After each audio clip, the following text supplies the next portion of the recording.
you have new cells daily, new organs, body parts every weeks, months. So is it our minds that keep the disease in place? Okay, good.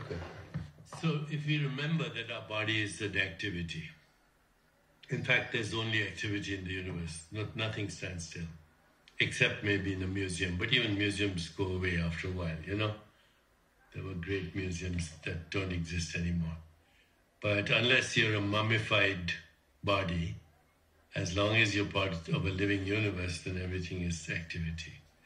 Like a river, it looks the same, but it's not the same.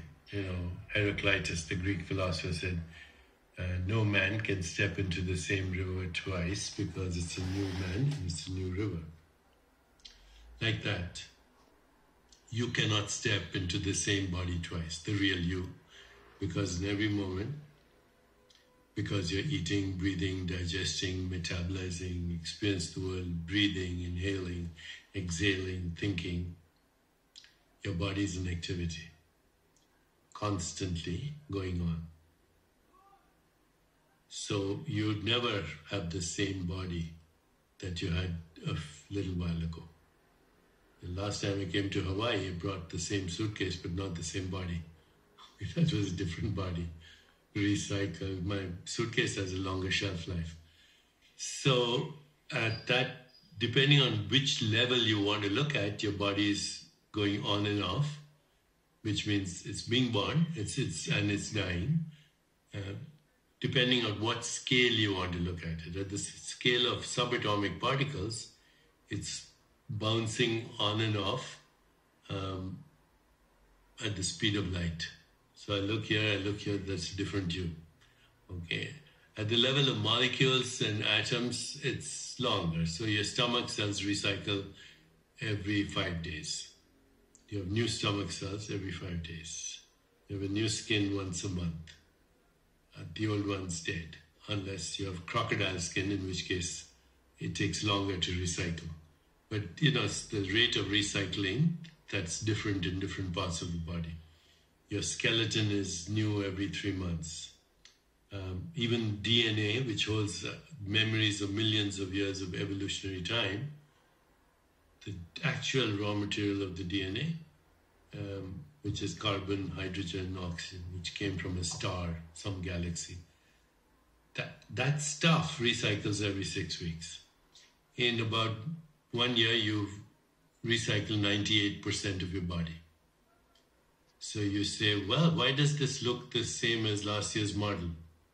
Well, first of all, it doesn't. If you look carefully, this one is a little older than last year's model, unless you're practicing transcendence, when this could even look younger than last year's model. What recycles, in fact, is memory, karma,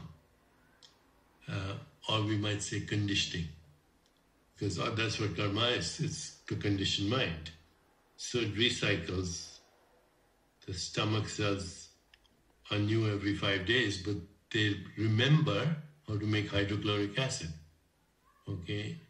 DNA, the cells are recycled every 6 weeks, but they remember all of the history of life. Even your skeleton recycles every 3 months. So what is recycling is memory. Where is memory? In consciousness. And a lot of that memory is conditioned memory. Oh, you know, at 45 you should have menopause, and at 65 you should go to Florida and then end up in a nursing home with a catheter or something like that. It's all conditioned mind that is recycling. Now, a lot of people, when they hear me talk like this, they think it's flaky, but it's actually true. If you want to change your body, even the physical appearance of your body, then you have to transcend to that level which is beyond memory, because memory can't be erased. If memory is in consciousness and consciousness is formless, dimensionless, then memory can't be erased. But what you can do is you can go to a level which is beyond memory, and then you can introduce new memories. Okay, being in Hawaii, having a great time, falling in love, all those memories, or listening to music or poetry or dancing, etc. Anything that creates a memory that is more in the foreground and the traumatic memories are less in the foreground. They're there, but they're overshadowed by the joyful memories. Then you have a chance of reinventing your body. You reinvent your body by resurrecting your soul. There's no other way. If a loved one came to you and said, oh, my doctor